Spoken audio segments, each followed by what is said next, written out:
Let me show you around this unique condo with nice trellis walkways, vertical gardens and an underground parking. Except that this isn't a condo.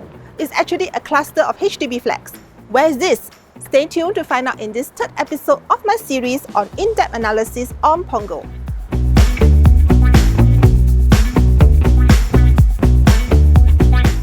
Hi property enthusiasts, it's me Jessica again. If you've missed my earlier episodes in this series, well, I've been giving in-depth analysis of properties here in Punggol, basing on figures like price trends, fluctuations and volume of sales, so as not to let you know if it's a good time to sell your property or buy one here. If you missed those two earlier episodes, I recommend you to watch them after this one. But right now, do help me by following me and subscribing to this channel to see more of Punggol in my future release. Can? In this episode, I'll be doing a deep dive analysis into two precincts, Treelodge and Coralinus. Here we are on the map. You see that this is a rather smaller cluster here. But amazingly, we are pretty self-contained here with just about any amenities you need. More on those later. But first, let me bring you around these two precincts. So, Treelodge and Coralinus consist of 19 blocks of flats totaling around 1,400 units of 3, 4 and 5 room flats. Both precincts are totally different, having their own characteristics, yet they share some common facilities and amenities. They are also very well located within Punggol, being close to the MRT and Waterway Point Mall. But I want to talk about the design of the flats here first. First, Treelodge at Punggol. This subcluster was TOP in 2011, and back then there was a lot of hoo-ha surrounding the design of this project as it was HDB's first eco-friendly project.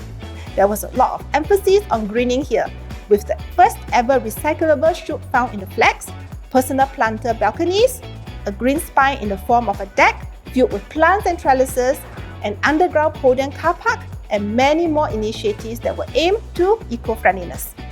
So, you see a rather beautifully designed green communal space for the residents here, which includes playgrounds, resting spaces, and a community garden that's rather impressive in its upkeep today.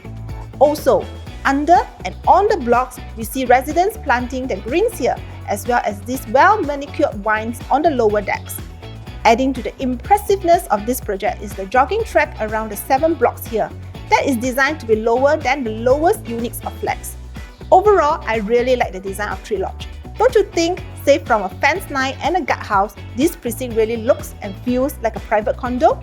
Anyway, here at Treelodge, you'll find your usual 3 and 4 room premium flats.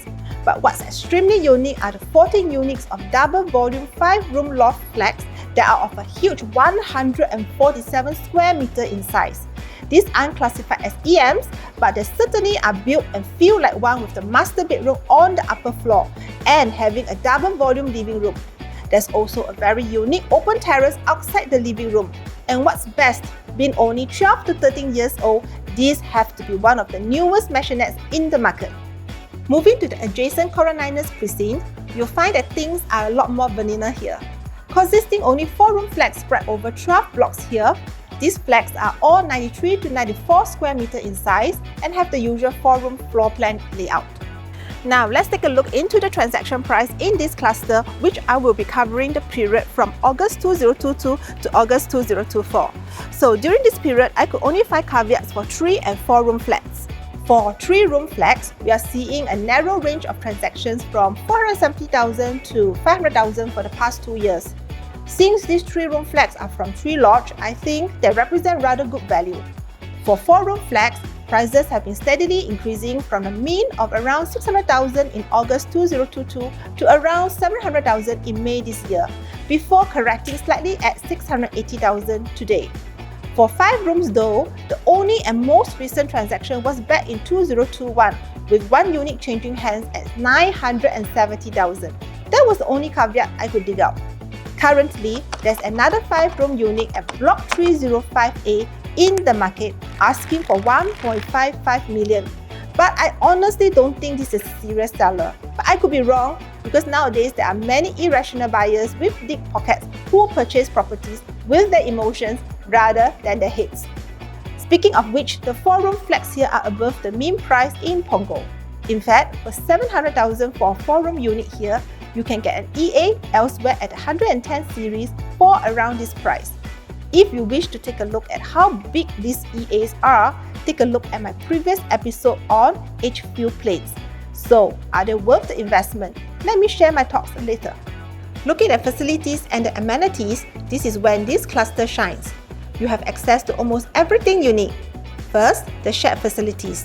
Yes, although the jogging track is at Treelodge, there's no stopping residents from Coralinus in using it.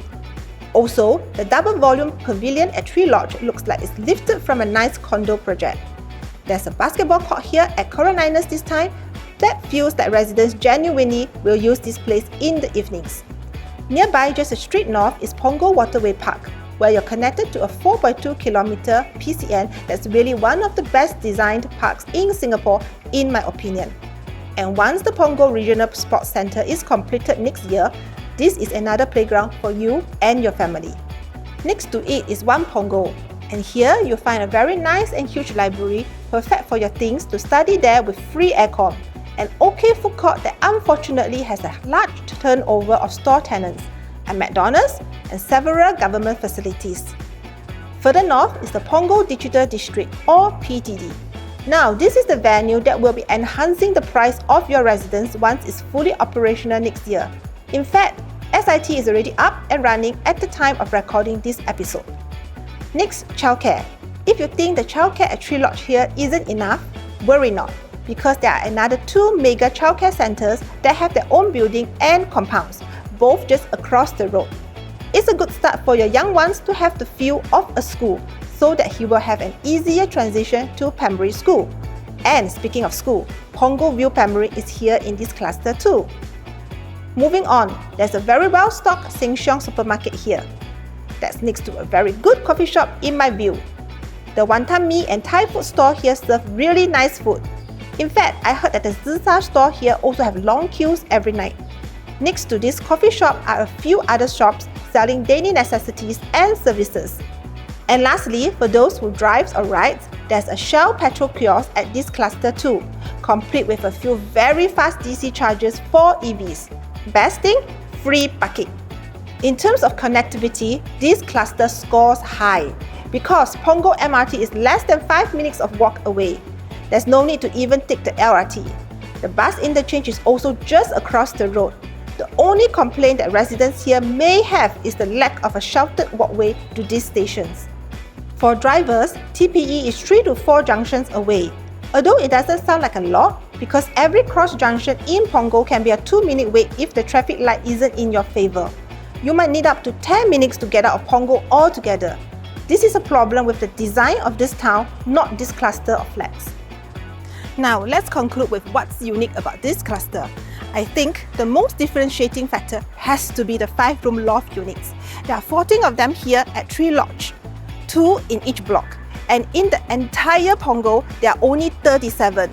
So, for EM lovers, Treelodge remains a precinct that cannot be missed out, especially for those units, 5-room loft or 4 rooms that are facing the north towards the waterway.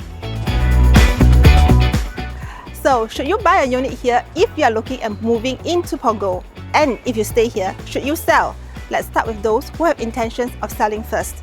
Now, looking at the recent transactions that I've shown you earlier, you could see that prices have somewhat stagnated, and in the case of the 4-room flats here, price has actually regressed in the past few months.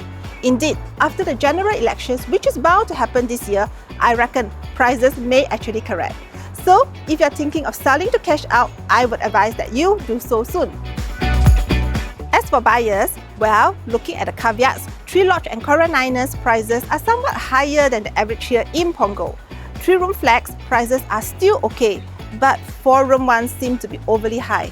I don't even want to talk about the lone 5-room loft unit that's asking for more than 1.5 million, which in my opinion will likely mean you'll be having a hard time selling in the future. I mean, at this price, you can easily get an EA elsewhere in town at maybe half the price with the same floor area, or even a 3-bedroom condo a little further away like in the Amor or the Terrace. But overall, I guess that's the price you have to pay for convenience and vicinity to the MRT. So, ultimately, to invest or not to invest? That is the question I love to answer with you over coffee. I'm just a WhatsApp away to furnish you with more information to help you make your decision. And even if you are considering other estates in the east like Sengkang, Tampines or Pasir Ris, you can also give me a buzz. I'm more than happy to help you with your purchase or selling. Lastly, please subscribe to this channel if you have not done so, okay? Ring the notification bell so that you'll be alerted to the subsequent episode of this series. Thanks for staying true with me to the end of this video. I'll see you in the next episode. Bye!